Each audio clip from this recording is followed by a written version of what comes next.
എൻ്റെ കണ്ണുനീർ ഇനിയും ഉണങ്ങിയിട്ടില്ല. ഇന്ന് എനിക്കുറങ്ങാനാകുമെന്ന് കരുതുന്നില്ല.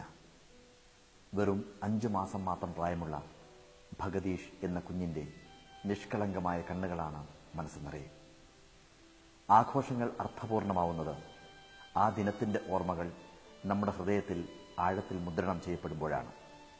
ചിലപ്പോഴത് നനുത്ത ഓർമ്മകളാകും, ചിലപ്പോഴത് നൊമ്പരപ്പെടുത്തുന്ന ഓർമ്മകളാകും. അങ്ങനെയാണെങ്കിൽ ഇന്നത്തെ ചെറിയ പെരുന്നാൾ എൻ്റെ മനസ്സിൽ അവശേഷിപ്പിച്ചത് വേദനിപ്പിക്കുന്ന ഓർമ്മകളായിരുന്നു. ഞാൻ ഈദ് മുബാറക് എന്ന് പറഞ്ഞത് അവരോടായിരുന്നു.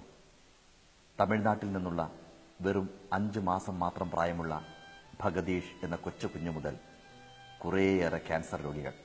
അവരോടൊപ്പമാണ് ഞാനും പാളയം ഇമാമും ഇന്ന് ഒരുമിച്ചിരുന്ന് ഭക്ഷണം കഴിച്ചത്. ജനാബ് ഇ.ടി. മുഹമ്മദ് ബഷീർ പ്രസിഡന്റായുള്ള CH സെന്റർ, RCCയിൽ ക്യാൻസർ രോഗബാധയെ തുടർന്ന് വരുന്ന പാവപ്പെട്ടവർക്ക് താങ്ങായും തണലായും ഒരു ആശ്രയ കേന്ദ്രം.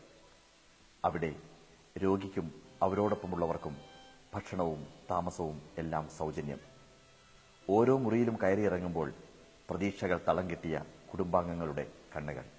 ക്യാൻസർ എന്ന രോഗം അങ്ങനെയാണ്. ആരെയും അത് കീഴടക്കും, ഒരു കരുണയുമില്ലാതെ. പിറന്നു വീണ കുഞ്ഞു മുതൽ ഏത് പ്രായക്കാരെയും, സമ്പന്നരെന്നോ ദരിദ്രനെന്നോ നോട്ടമില്ലാതെ ഏതൊരാളെയും, പണ്ഡിതനെന്നോ പാമരനെന്നോ വ്യത്യാസമില്ലാതെ ആരെയും അത് തോൽപ്പിക്കും. അതിന് ചെറുക്കാൻ നമുക്കാവില്ല. പക്ഷേ മുന്നിൽ ഇരുട്ടുമാത്രം ബാക്കിയാവുന്ന രോഗികൾക്ക് ആശ്രയ കേന്ദ്രമാകുന്ന CH സെന്ററിനെ പോലെയുള്ള കേന്ദ്രങ്ങളെ സംരക്ഷിക്കുവാൻ അല്ലെങ്കിൽ താങ്ങി നിർത്തുവാൻ നമുക്കാവും.